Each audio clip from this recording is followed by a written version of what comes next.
You're listening to the AfterBuzz TV network, now the largest new media platform on the web, and your #1 source for after-show entertainment. Very good, Gene. Johnson.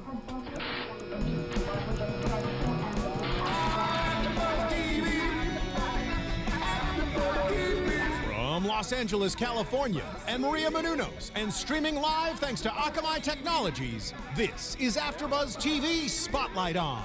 Spotlight On is a long-form interview series featuring actors and TV personalities. And now, from the world's #1 TV after-show platform, this is AfterBuzz TV Spotlight On. Ladies and gentlemen, my name is Alikona Bradford, and I am your host today for Spotlight On. And for those of you who know me, know that the terrible British accent only comes out for one reason only. So get cozy, pull up some popcorn, because our guest is not only an artist, a poet, but the King Beastie. So please welcome Sir Austin Basis. Oh, I'm sorry, I was just in the middle of reading Maria Menounos' new book, The Every Girl Guide to Diet and Fitness. Oh yes, fantastic read. It is an amazing read. Hello, how are you? If I was a girl. Oh, were you? You were every girl's? When I was a girl. When you were a girl. I would have bought this. 5 minutes ago. Yes, right, exactly. Before he walked into the room. So I know. I just went into a phone booth and changed into. It's like Superman, Super Austin. Cheers. Cheers. So I have to ask you because, you know, there was a lot of pressure on me for this episode because, you know, you totally put me on blast on Twitter and you have high standards for hair today. Yes. So, you know, I was trying to, you know, am I okay? I think you showed up. I think that I like it. I like it a lot. Good. Does it move or does it? No, it's glued to my forehead. Oh my God. Yeah, see, look. All out. And the hoopties. I know, right? Hoopties. Getting down. Yeah, I like that. Next time you come to AfterBuzz, come early. I'll cornroll your hair, and then that way, you know, we can have a little. It's gonna have to go forward because I don't have much in the back. So yeah. So anyway, you're on this fantastic television show, Beauty and the Beast. You have incredible fans. They like to send gifts. They do. What is the most bizarre? Oh my God, maybe I'm a little scared for my life. Or hey, this is really cool gift that you've ever gotten from a beastie? There's. International beasties tend to send some food from their from their you know, respective countries, and one of the things I believe was like, you know, there's a European thing that they serve like meat in a tube, like paste, like pate type of stuff, and I think it was chestnut meat paste or something weird, where I was just like, Thank you. you. I appreciate the gesture, but I don't know if I'm gonna actually try chestnut meat paste or whatever it is. I actually, Phil, if you could pull up my first picture, I have a picture of you with one of your gifts. Oh. Believe it or not, it might take a few minutes because we're warming up, just starting the show. But yeah, I thought it was quite funny because somebody added their own touch to the picture of you and your gift. But yes. Oh, I think. Oh wait, no. Oh, that's cute. Oh, nice. Okay. If you're listening to the podcast, we're actually about to look at pictures, so make sure you go on YouTube and you watch it. It'll make so much more sense. We'll take pictures and post it to Twitter. There you go. There exactly. you go. Okay, so maybe we're having complications. We can always come. It's complicated. It is complicated. AfterBuzz is complicated. You know. So I wanted to ask you. You've been on a couple other shows. You were on Life Unexpected, Series Regular, Ghost Facers, and then now Beauty and the Beast. Yeah. So what do you think it is about your character on Beauty and the Beast, J.T. Forbes, that has acquired you so many fans? Or did you already experience a lot of this before being on this particular show? I would have to say I did Ghost Facers on Supernatural first, and then we did a spin-off web series about a year or two after the episode aired. And so I think with that fan base, it was very there was a lot of fans in the UK that were extremely supportive. They actually did a Ghost Facer convention just for us. As Supernatural has conventions all over the world, and so the same people that organize those conventions in England and UK, I think I don't even know if it was in England, but they organized this Ghost Facer convention that I couldn't make because I had to work the Friday night on Life Unexpected in Vancouver, and I couldn't get there in time. But it was, you know, it was a success, and there's always the, you know, talk of Ghost Facers coming back, and but I think with that, that was the first kind of, that was when MySpace was really cool. the Yeah. thing, Yeah. So I had a couple of fans on MySpace, and then with Life Unexpected, there was like this in between time where Twitter was kind of just getting started, and we did we did a cast page on Twitter, we did a Facebook cast page that we posted pictures on our own to create publicity and stuff. And so I feel like it was a slow and steady thing, but I think because Beauty and the Beast, with the People's Choice Awards and kind of the with the fairy tale and that theme behind it, I think has produced a mania in the fandom where I think they're addicted to the show in a way that I think the other shows that I've been on haven't had. Right. And so I benefit because the character happens to be the joke, like gets the jokes and gets the fun stuff. And so I try to take full advantage of that and what the writers write for me. So how's life changed for you then? How's life being on something that is a series regular? Because before this, you did a lot of guest appearances on a lot of different shows, but this is now a consistent job, which is every actor's dream. So how has it changed for you? Well, I think I'm in that weird. It's like a weird. I feel like I'm welcoming and I'm respectful to the point where if someone came up to me, I would totally appreciate it. But it's an odd kind of weird phenomenon where you kind of go and people like don't quite know where they recognize me from, so they don't say anything. And if they do, I'm not that like big that people are gonna be like, oh my god, it's you. Oh my god. I've had some encounters where people come up to me and I say on Twitter, people like, I saw you in this has happened in Canada. It's like, my son saw you in Tim Hortons an hour ago. You're like, you could have said hi. What? How you could have said hi? He could have. I mean, it was her son, so she's the fan. Oh. But I don't know if her teenage son is watching Beauty and the Beast. If he is, all the power to him. Yeah.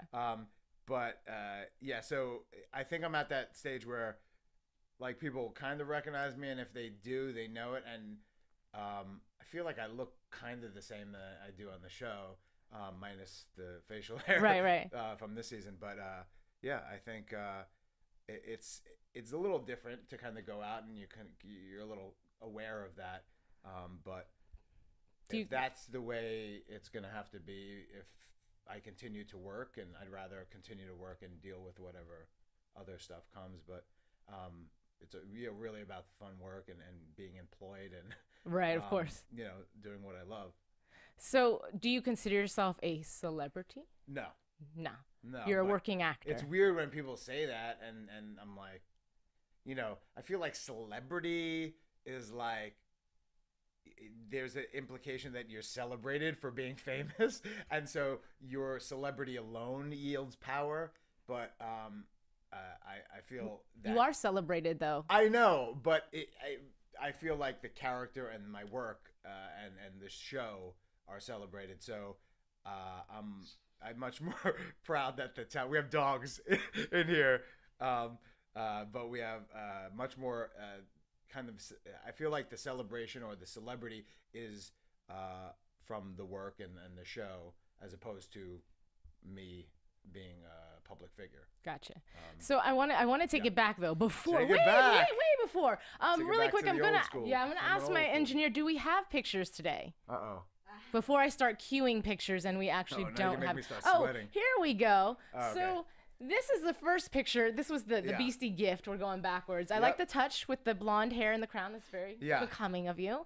And then our next picture, because just so I can catch us up a little bit. This is you and Nina from Beauty and the Beast. That was a very, very, very cold day. -30 something. Wow. I think that was Celsius, but so it was still cold. Still cold. It's very, very cold. It's about 0 negative numbers in Fahrenheit terms. All right, so my next picture will have us up. I don't want to post it just yet, but like I said, we're gonna go way back. And no. How way back? Way back. You're from Brooklyn. Oh, right, You're from right. Brooklyn. I tried to get you to do the accent before, and you weren't giving it to me. I'm a little New disappointed. York, Brooklyn. Yeah, Brooklyn. Brooklyn, It's New York. hard to like go, because I don't know. I need something to say that's New York. Your car. Right? That's That's a little Paige. Boston. Park your car. That's Boston. Can you pull up our next picture, please?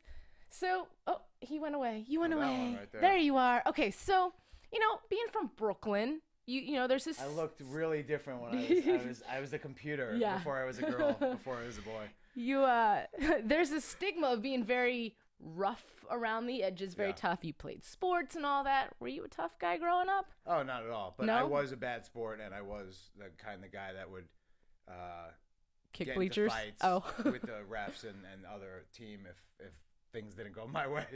Yeah. So like learned my lesson. physical, like did you get physical altercations? Yeah. Really? Yeah, Okay. yeah, totally. I was very Yeah. competitive, and that's what I learned. And when kind of I was a late bloomer, so when kids started kind of getting bigger, and I was still little, I still kind of had that attitude, and I was better at sports than most people. But it's still tough to it was still tough to kind of pick on a guy that was like twice my size. Right, right. I became a little better for sport then, You're like, I'm just calm it down a little bit, just a little. Now, you also, while you're on the East Coast, that's where you got a lot of your acting training from as well. I read that you went to the acting studio out there, right? The actor studio. Actor studio, Yeah, yeah. okay. And I'd also read in your bio that some of the other people that attended that you encountered were Al Pacino, Yeah. Faye Dunaway. Okay, first of all, how nerve-wracking as a brand new, newer actor. But how'd you grow from that at the same time? Were you super nervous from that? I feel when I worked, I went through a whole program. It was a 3-year program at the Actor Studio. At that time, it was at the New School, but it's now at Pace University. And then the Actor Studio was the place where Lee Strasberg taught the famous method acting, and that's what people call it. But it's more like it's sensory work based on your own life. It's his interpretation of Stanislavski. It's kind of boring if you're not into acting, but there's a kind of a little bit of a science and a technique that goes behind a lot of people's training. Everyone has a different way of thinking, but at the Actor Studio, it's based on your own life. You use moments, sense,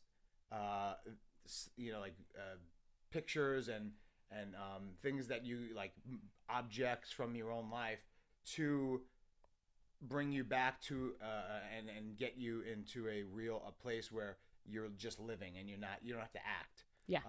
And it's like that Pavlov's dog thing with the meat powder. So they'd ring a bell and they'd give a meat powder every time they'd ring the bell. I think it was like that. And then so they kept ringing the bell, give meat powder, and then after there was a conditioned response where they'd ring the bell and you start to salivate without getting the meat powder. So it's that basic, same technique where you're using all your senses to get you back to the place, even though literally you're not back there. Right. It's like you're recalling it not only intellectually but sensorially. Right. And so that's all those, like Pacino, De Niro, a lot of people that come out of the Actor Studio studied this, and it's a great technique for film work. It's a great technique for all acting, that really puts a person in the reality of the circumstances and allows them to believe it, and in turn an audience to believe what's going on. And so once that training happened, it's like starting to work with people that actually were working in the real world, and had most of the people that you mentioned won Academy Awards, like they're Academy Award winning actors, and in some cases directors like Arthur Penn, and so all these people that I came into contact with early on, there was a nervousness in dealing with it when you're like, oh, that's Al Pacino from Scent of a Woman, or The Godfather, or whatever, Dog Day Afternoon, and then you start to see how he's working behind the scenes, not the finished product. And so you get a more of a sense. One, he's not perfect the first time out. Right. Two, he's willing to make mistakes, and he's willing to kind of work through a process and not try to be right, and also respecting the craft of acting at the point where I met him. He was probably like 65 or something, or 60. Yeah. So that was, 25, 30 years old, 35 years older than I was at the time. And so to see that and to see that success, as opposed to, come out of acting school and everyone else is looking for a job in the same boat. And if, you keep hanging around, I think it's good to hang around with every success level, because you want to remind yourself that there are really good actors that aren't working. Of course. And should be. Mm-hmm. And then there are really talented actors that are working. So it gives you hope and, but a respect for the people that are just as talented that have not had the same breaks.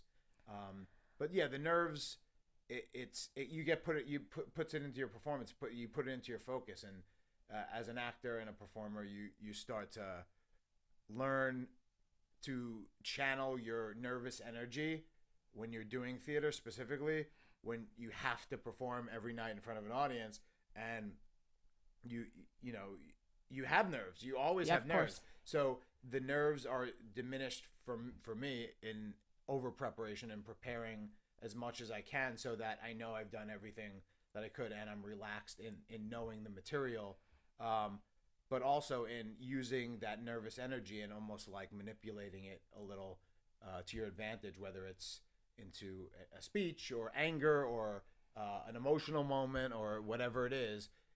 There's this weird tangibility to your nerves that you could even use as a weapon. Yeah. So I want to ask you this though. Yeah. Having said all that, and you've obviously trained very thoroughly. Now, you've done a lot of work, but specifically talking about series work, you've done a lot of supporting roles, sidekick, if you will. Do you ever feel like, because you have all this training and such a depth of knowledge and range of emotions, that maybe you've not fully been able to showcase that just yet in your career? I always feel like you only meet the challenges that are presented to you by the part and the context, whether it's a film, a TV show, or a movie. But luckily, I think with Beauty and the Beast and JT, the writers throughout the 2 seasons, and hopefully, I don't know what's gonna happen in the 3rd season. I can't give any spoilers. Spoiler alert! Everyone's Beauty and the Beast survive. Yeah, right, right. But I think the what they've done with the character is, whereas I love Liz who wrote Life Unexpected, and she created it. The character, although that she had to write for Math, was kind of lovable, hugging, huggable, lovable, huggable, cuddly teddy bear. That's what I want to say. Yeah. Okay. And kind of a little bit of a truth teller when it came to checking the character Baze when he was kind of doing things wrong against Kate, because Math always had a crush on Kate and looked out for her, even though Baze was his best friend. And so I feel that was his purpose on the show. And he served it well. He had his moments in a couple of the episodes. But for the most part, he was a supporting character, literally supporting for the plot and the story. And I loved a lot of the stuff I got to do. A lot of it was comical. A lot of it was naive stuff. But with JT, I think it's if not the smartest character I've ever played. It's got to be one of the smartest characters, if not the most intelligent character I've ever played. But at the same time, everyone has their flaws, and they've written into the character these flaws and this baggage from his past. In addition to the fact that he deals with everything in a humorous, kind of pessimistic, cynical humor, or biting humor. And so I'm able to take the reality of these situations that I've been put in, because a lot of the stuff that JT and Vincent and Catherine and Tess and Gabe have been put into are life and death. Yeah. And so that's what you try to do with normal life when you are in a play or a show like Life Unexpected. No one's gonna die in Life Unexpected, talking to a girl. You want to, you want to raise the stakes of it to make it exciting and dramatic enough for an audience to watch that every week and be excited and be on the edge of their seats. Yeah. As if you could die if she says no. Like if you ask her to the prom and she says no. That is a you death could experience Yes, of your ego. I know. Right. It's a small death. Right. Of my ego. Yeah. Yes. Yeah. My ego's died so much over the years. But it's back to life now. JT&T. Right. Right. Yeah. So I feel with JT and Beauty and the Beast in general, it's been life or death circumstances. So when you go into a scene, the stakes are already high, and you just have to live up to that. And out of that, I think my natural instinct is to break the tension with levity or with a joke, even if it's at the wrong moment. Right. And I think that makes it more real for me and for the audience. And the writers have thrown things in my direction. He has all these abilities that I find out about later on that I didn't know in the beginning. You know, the hacking stuff I assumed, but next season you'll speak a totally different language. You'll right, have to learn exactly, that too. Exactly. Yeah, who knows? A language that no one knows. Right, really. Like, exactly. You know, It'll be like Elvish, like The Hobbit or something. yeah, exactly. Oh, totally. Like I wouldn't put it past JT to have made up his own language that he used to talk to an imaginary friend when he was like a kid. Right. About science and technology and fantasy. But yeah, so I get to do that. And now this sidekick character that is very intelligent and has a great sense of humor, he doesn't necessarily laugh at himself, but he has a great sense of humor when talking about other people. Right. For the most part. And he now has an actual serious like love interest.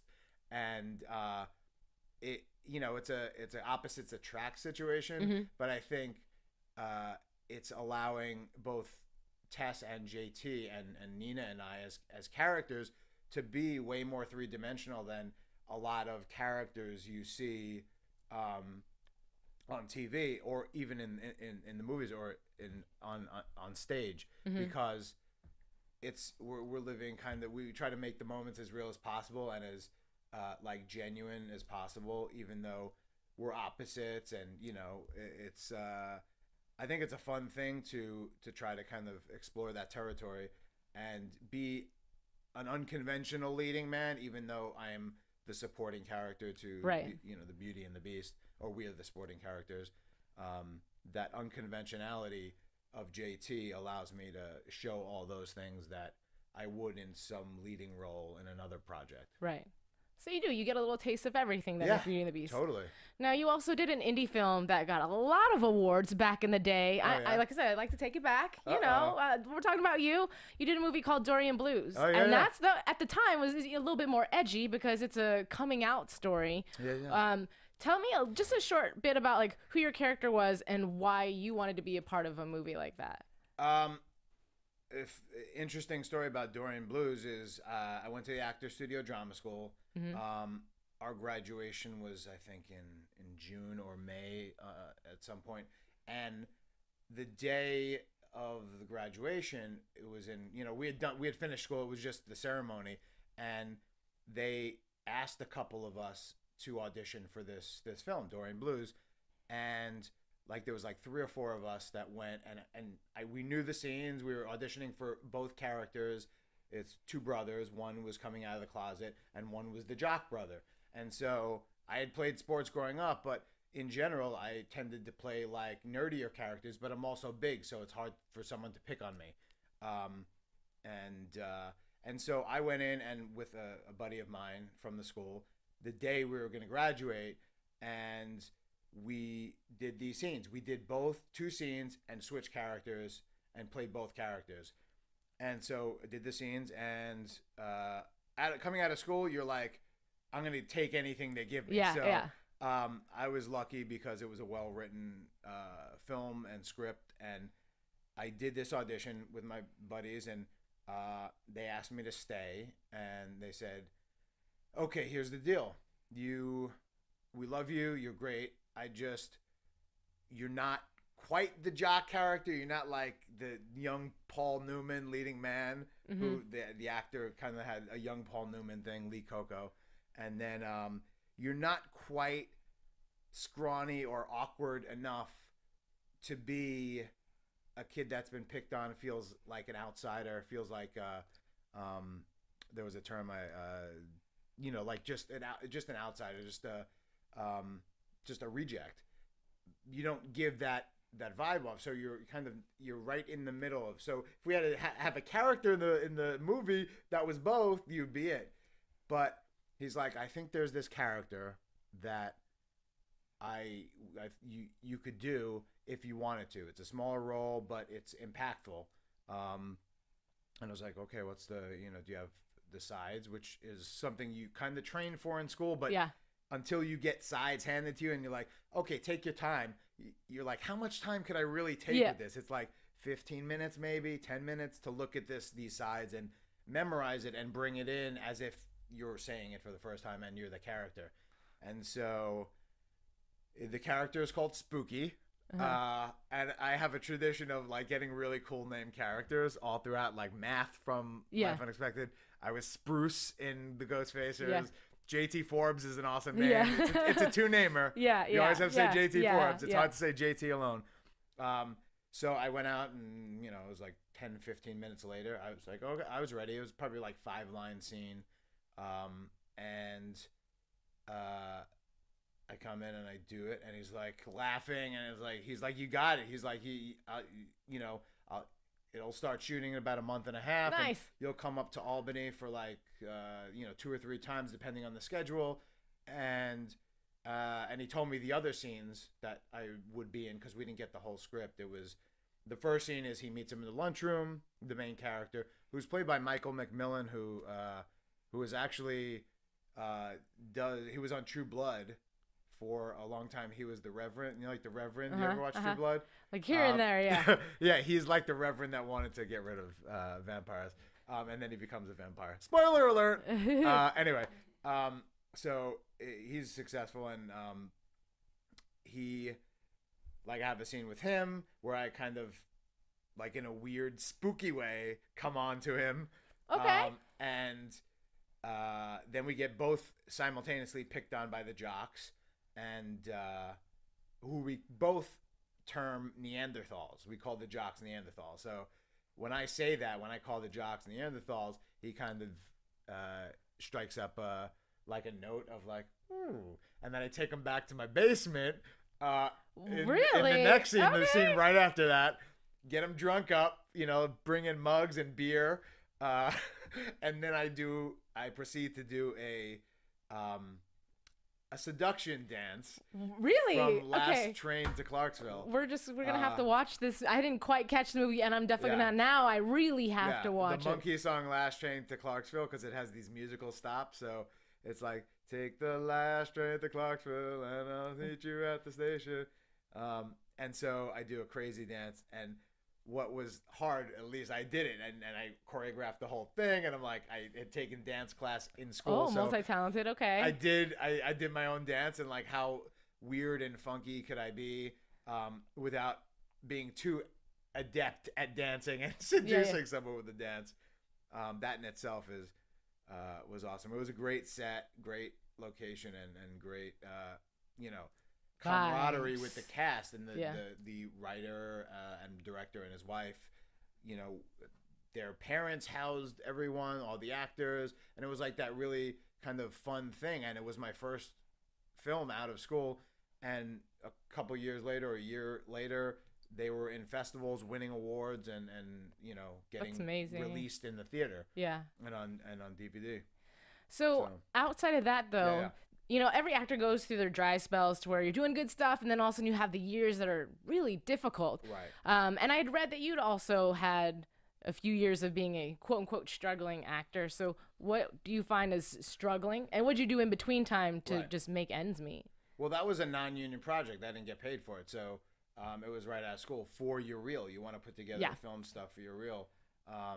So out of school, the advice I was given is just to audition for everything, and obviously try to get an agent. I was able to start working with a manager pretty early, but that didn't stop me from submitting myself. Back then it was like not online, so I would buy Backstage every week, newspaper, look in the back section where they had the casting calls and go through it, mark what headshot I was going to send them, and if it was a project I wanted to do. I got involved in some improv comedy, so I did that. All stuff that didn't, make any money. I got into the actor studio after graduating from the school, and that was a big thing. That's where I started, doing all that stuff with like Al Pacino and Faye Dunaway, and then Estelle Parsons was the artistic director, and she was on, if you remember, she won an Academy Award for Bonnie and Clyde. But yes. she also was the mother, Roseanne's mother on Roseanne. Okay, yeah. She talks like this, like Roseanne. Like that's and then she really talks like that. But she's been nominated for Tonys, and like she's such a great actress that she, in running the studio, wanted to get the younger people involved with a lot of projects, and so I wound up doing like three or so plays at the studio, and they give you like a stipend to get to and from, but it's not a lot of money. For me, it was like, I'm getting paid. Yeah, like I'm at $25 so I can get my gas tank. Oh yeah, totally. Hey. $25 a day, to and from, right? Lunch to and from, and we like, without a doubt, every night we would go out to the bar down the block and just get like wings and beer with the cast, and I'm like, okay, so I'm making no money from this because it's travel into the city, and then I'm paying, So then what'd you do? What was your job for money? Like, how'd you pay bills? I did, let's see. I was a substitute teacher. What subject? Every subject, but I did theater for a little bit for like an extended, I think there was a school where the drama teacher was pregnant, so she was going on maternity leave.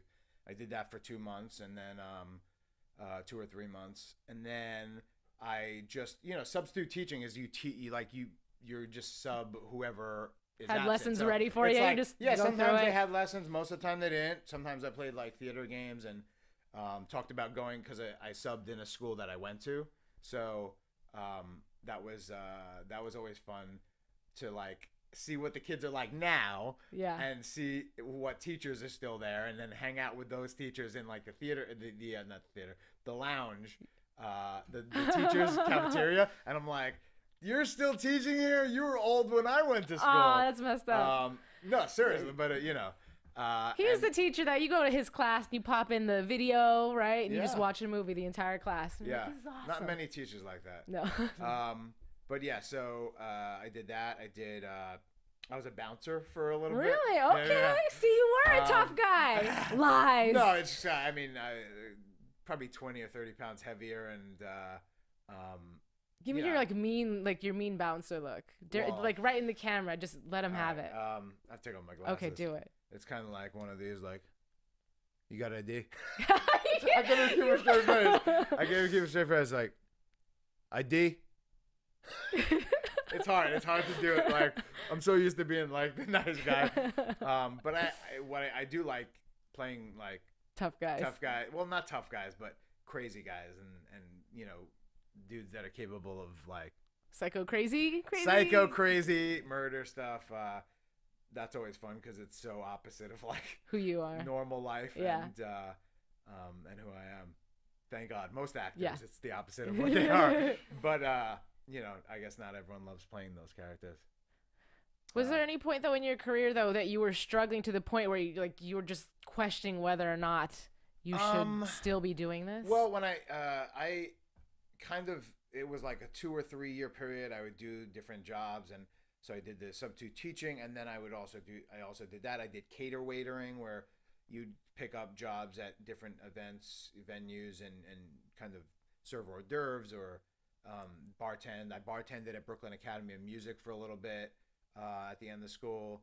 At the end of college, I was a pizza delivery guy. I thought you were saying stripper or something. Strippers. I don't know. I mean, the face you were giving me. No, pizza delivery. I mean, with the hat, the cap, the visor, you could be and a pizza delivery stripper boy. Polo shirt, Pizza Hut. I had to put one of those like light things on my car. My car was red. I had a red Honda Civic. Nice. But it was like perfect. I was like, this is the model car for Pizza Hut delivery guys. Made a lot of money. You get like minimum wage plus whatever tips you get. Yeah. And every time you go out, they give you gas money. At that time, it was like 50 cents per mile or something. But yeah, I also did when I was out in LA. When I came out here, there was a friend of mine who her husband owned an art gallery in Beverly Hills on Rodeo Drive. So I worked in the back and answered phones, made calls, shipped things when people bought stuff, and did all that stuff, emails. And so that was, I would just leave whenever I needed to for auditions and come back. Nice. That was a very kind of nice thing to have, to work for someone I knew that understood and was able to like let me out. I didn't have to like get someone to sub my shift. I would just go to my audition and then come back. And based on what my audition schedule was like at the time, it was busy when I first got to LA because it was pilot season. But once I really started working in the summer, you know, you get a couple a week, one every other week, and you do it like, I'm able to kind of get away and be there and do whatever I missed while I was gone. It was, and Beverly Hills it's kind of central to a lot Everything, of where you needed to go. So, or I'd go to an audition and then show up at work late and then stay late. But that was a really good thing. But I mean, at every point, like now, I'm on a TV show. It was worth it. I'm like, when this is done, though, as soon as it's done, just like Life Unexpected, when that was done, I'm like, was that it? Was that like did I get cut off from having a part and a long-term job that I may never have again? Right. And you know, the year after that, not that I contemplated, you know, giving up acting, but there's a point where I've been acting for a living for like 8 years or so, and I don't want to go and do another job. So. Right. There, you push the limits of your bank account, your credit cards. I was paying for a wedding that year, so it was like, you know, all these things I'm balancing. And there was, you know, I came really close. I used to do, when I was younger and living out of my parents' house, I would go to the end of my bank account and then have to do one of those jobs to fill up my bank account so I can do the free student film or the play that I was doing without getting paid for it, because you have to rehearse, you have to do the play. It's time consuming. Time consuming that you would normally dedicate to making money. Right. And ideally, that's you would do. It becomes one and the same like now. But as soon as Beauty and the Beast ends, there's always like, am I gonna work again? Like I feel like I'll work again, but it's like, how soon will I be able to live as, you know, nicely and as in the public eye as Beauty and the Beast has allowed me? You never know. Right. So you take it, you know, take every day and take every section of the seasons and every, you know, 13 episodes now we have. So coming back and so enjoy it for what it is. Yeah, you hope there's more and that way I get to keep doing JT Forbes for. I have a couple, actually. I would say I have a couple pictures, but it's of past work, just because I wanted to pull them up. Yeah. Phil, if I could have you pull up our next picture.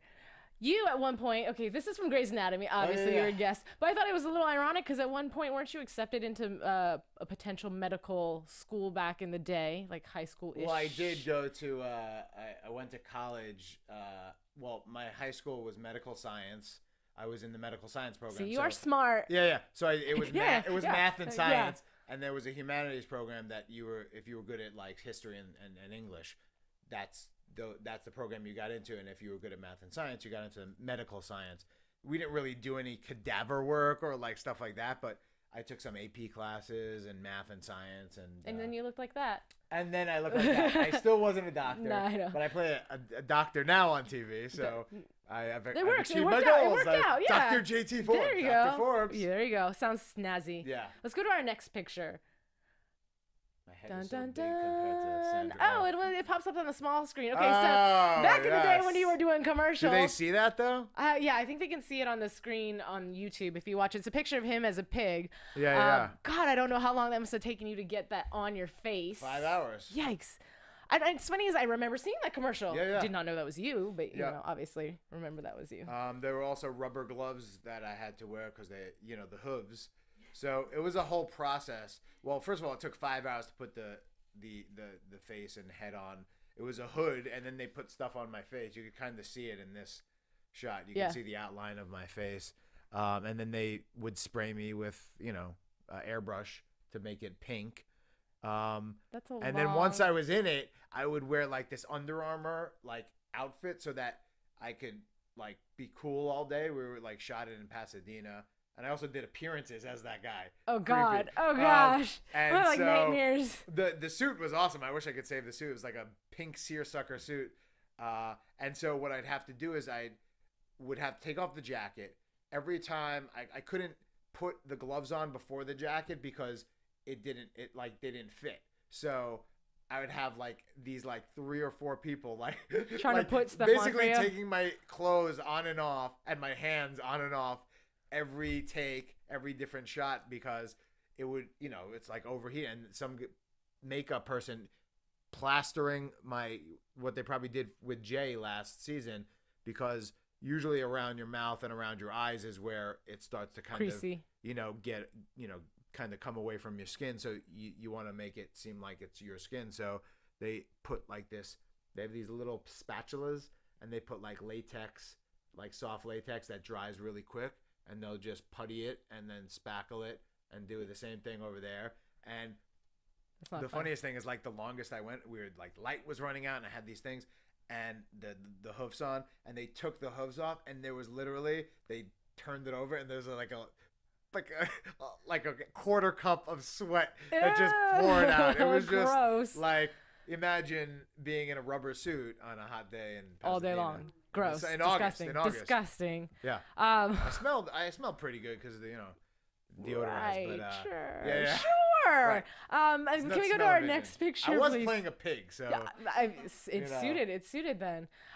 Okay, so this was from Ghostfacers. Ghostfacers, and it's a almost like a ghost hunter docu style TV show. And the reason I pulled this up, I just want to ask you, while you're filming that, did you guys actually ever come across something creepy just because you were channeling that energy? No, we were probably too busy trying to be funny. Oh. No. Nope. The thing with Ghostface, that was from the web series. That was the cast from the web series. That everyone was from Supernatural Ghostfacers, and then Marcia on the end. She's on episodes now. Mm-hmm. She was kind of like the new intern, because in the original episode, our intern died. So we lost our intern. That was the joke, the running gag, that we'd lose interns like, you killed Kenny, you bastard.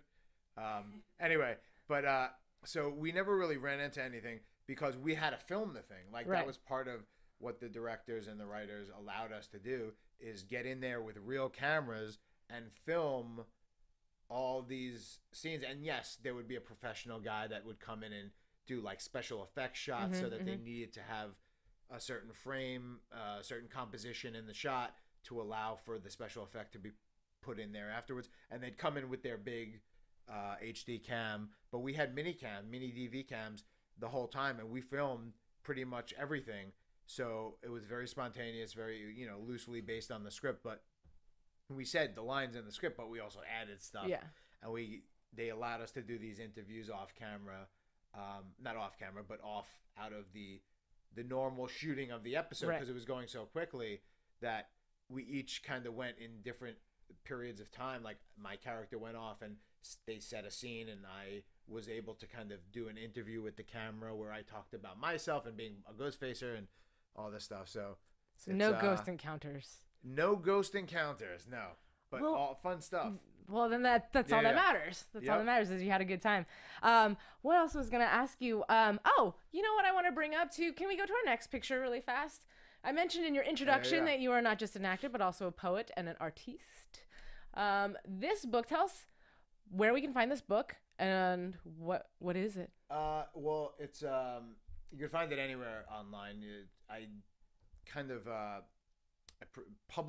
self-published it on Smashwords. It's a website where you could publish your own books, whether poetry or short stories, novels, and then they make it available on every site: iTunes, Barnes & Noble, Amazon, etc. So it's some things are different formats, because like there's the Kindle, there was like different apps.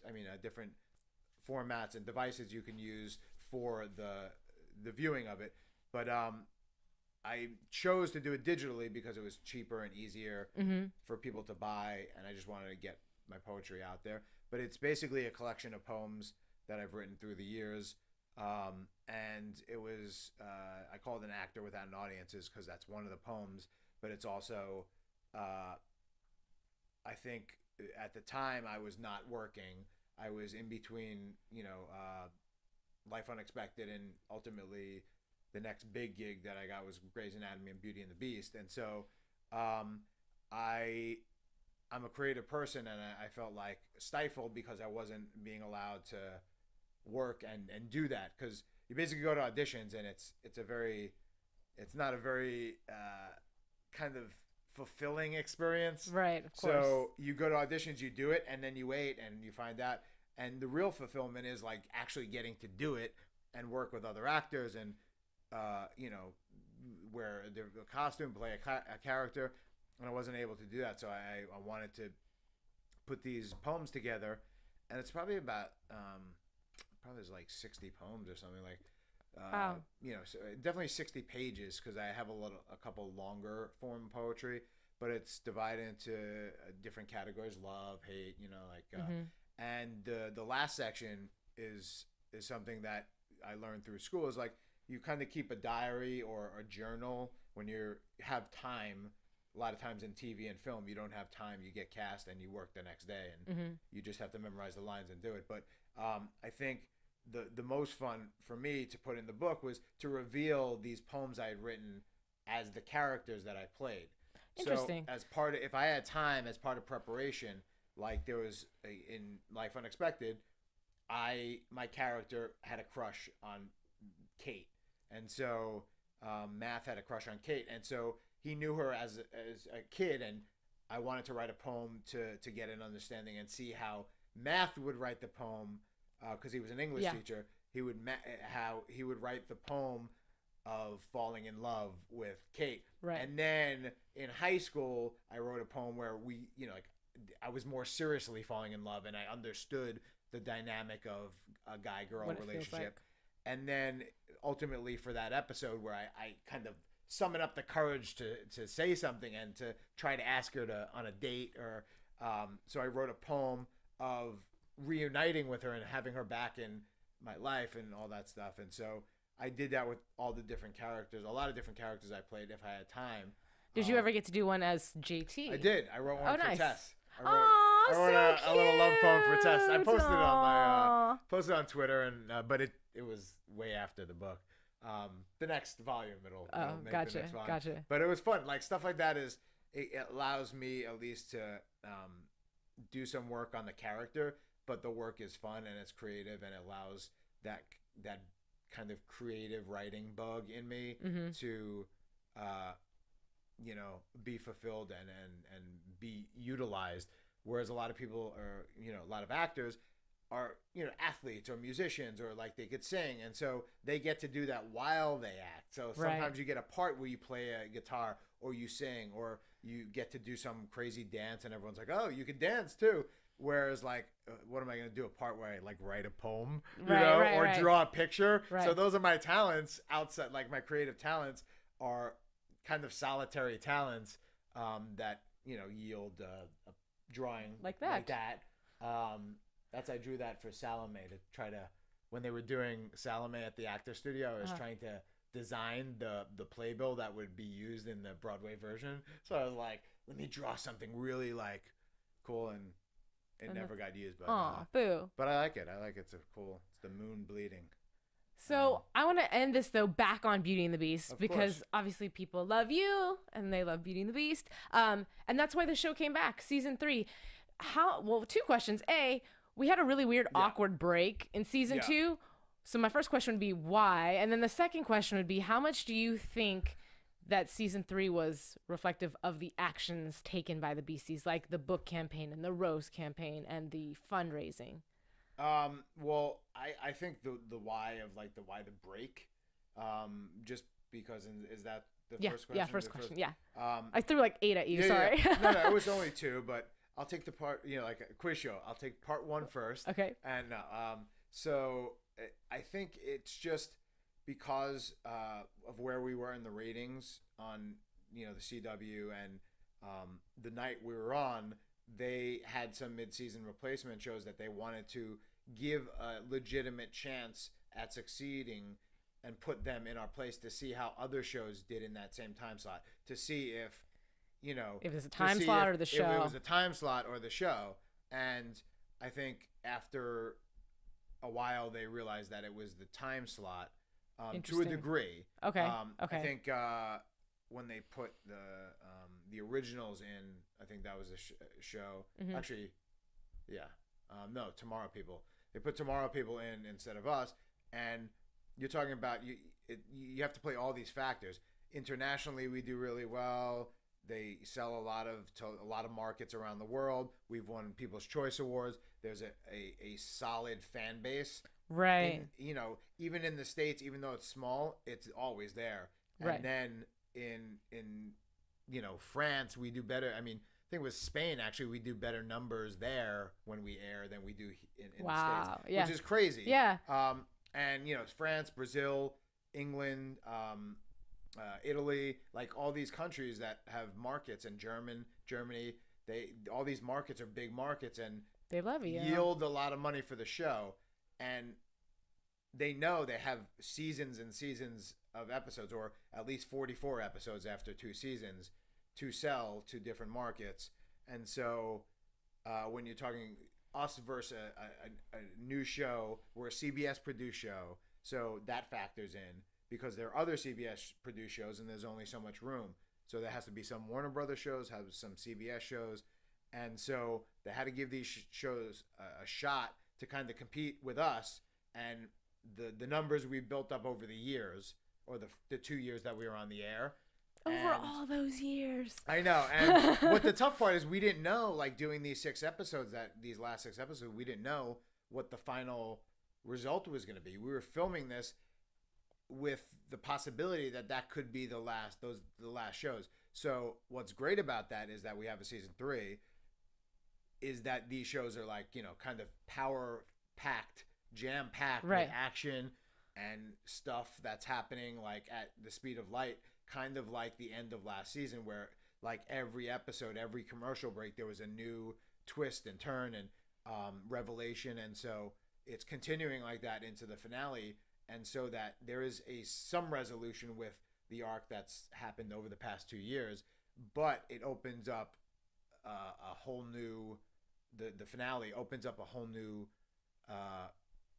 storyline that could lead us into another type of show in season 3, Right. with the same, you know, basic, you know, the romance, Beauty and the Beast, JT and Tess, and, you know, we have all these the factors coming together, and season 3 will be, I think, fun. And Of course. I mean, I heard from a couple of writers that the ideas are really cool, and I think the fans know from the description that there's a basic overall arc of that. It's going to be Vincent and Catherine against, you know, The world. against the world, and Tess and JT right there by their side, and you know, unforeseen forces, and you know, groups, organizations, all that stuff down the line. Did the executives, sorry to cut you off, Yeah. I say, did the Oh, yeah. executives ever hit you up and go, oh my gosh, like your fans are, in a Right. good way, but your fans That are was crazy. the other part of the question.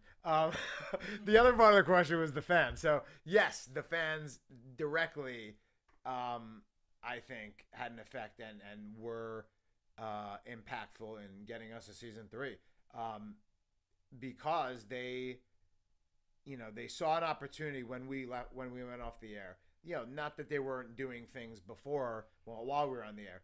They were trying to, you know, trend on Twitter, do all these, like, you know, there was a Post-it thing where people would put Post-its with, you know, when the show was on and what that people should tune in. They did a lot of different events, but they all kind of came together when they didn't have to worry about watching the show for 2 months. Right. That all they would, you know, had was to watch the shows they had already that they'd seen the first season, Yeah. and all the 16 episodes of the season 2, and then to organize and come together and figure out a way how to save the show and to push it into a 3rd season. And I They think did. they succeeded. You know, like, they got thousands of roses at the CW. Yeah, and, yeah, you yeah. know, it was all their campaigns succeeded because we had a season 3.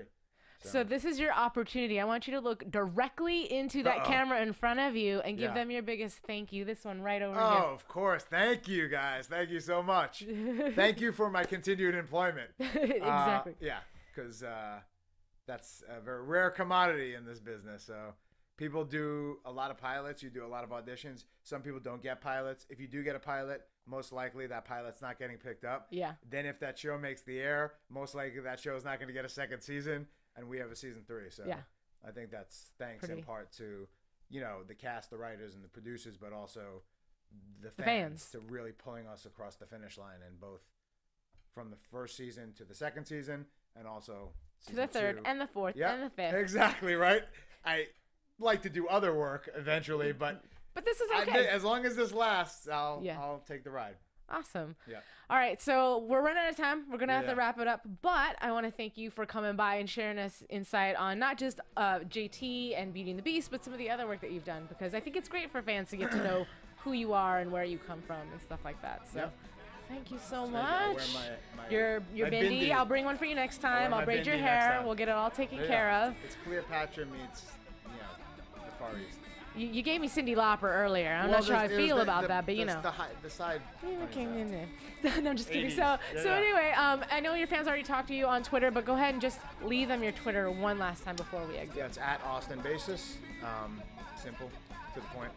And then Facebook is official Austin Basis. Okay, and I'm Alikona Bradford. Don't forget, you can look up his book online. He gave you the websites earlier. I don't remember them, and my bindi is flying all over the place, so forgive me. But thank you for tuning in. Again, I'm Alikona Bradford. You can find me at Kiss My Passport or on alikonabradford.wix.com/television host. And we will see you next time. Goodbye. From executive producers Maria Menounos, Kevin Undergaro, Phil Svitek, and the entire AfterBuzz TV staff, we would like to thank you for listening to the AfterBuzz TV network. To watch or listen to other after shows and post comments or questions, be sure to visit AfterBuzzTV.com. I'm Sir Richard Wentworth, and this has been a presentation of AfterBuzz TV. Buzz you later. The views expressed herein are those of the hosts only and do not necessarily reflect the views of AfterBuzz TV or its owners or principals. Thank you for watching AfterBuzz TV on YouTube. For more of your favorite after shows and interviews, subscribe to our channel here, and be sure to share your opinion on the episode in the comment section below here. We'd love to see what you guys are buzzing about. Thanks again. Buzz you later.